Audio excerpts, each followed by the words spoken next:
Hi, this is just a quick overview of the 6-minute walk test using Breeze Suite software, and then also using the Nanan 3150 wrist-ox pulse oximeter for the test.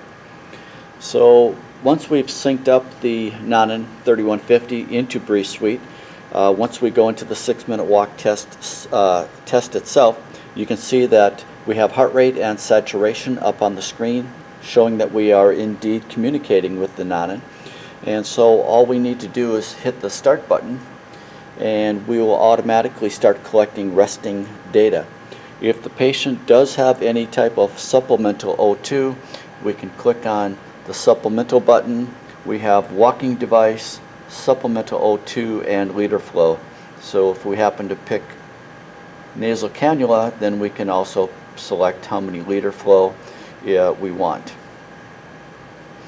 Before the test starts, we can also put in the dyspnea index.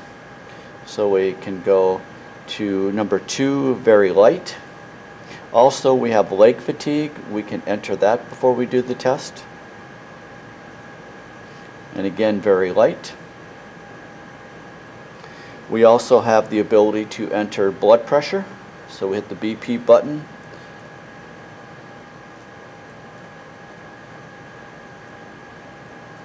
And click OK.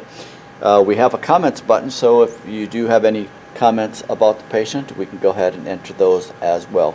Once we've collected sufficient resting data, we can go ahead and hit the exercise button, and now we are telling the patient, go ahead and do your 6-minute walk test and walk around whatever you have set up for them.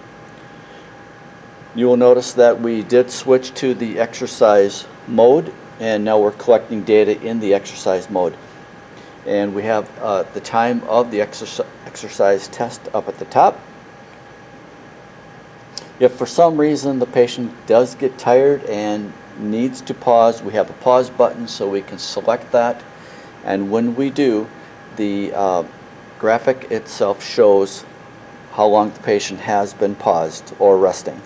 The exercise time does continue up at the top because it is a 6-minute walk test, so that will continue. However, we do have a timer there that says how long we have been paused. Once the patient has sufficiently rested, we can go ahead and hit resume, and now the patient supposedly is walking again. Every minute we do have up on the screen, according to the ATS, it tells you what to say to the patient. In this case, you're doing well. You have 5 minutes to go. Once the patient has completed a lap, we simply hit the increase lap button, and it will tell us the distance up on the top. As the patient goes throughout the testing and does another lap, we simply hit increase lap, and that will again increase the distance, and that is set up in the F5 options screen. You'll notice that we can continue to if we need to change the O2, we can certainly do that during the test. Or if we want to add another dyspnea or leg fatigue, we can do that as well. Once the patient has completed the test at 6 minutes, it automatically goes into the recovery phase. For this demo, however, we'll go ahead and stop it early and go into the recovery phase.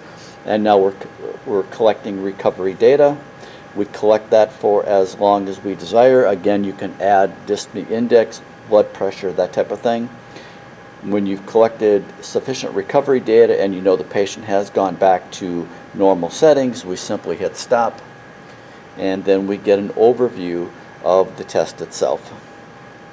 We have either 30-second or 1-minute increments in the data, and then from that you can go ahead and print your final report.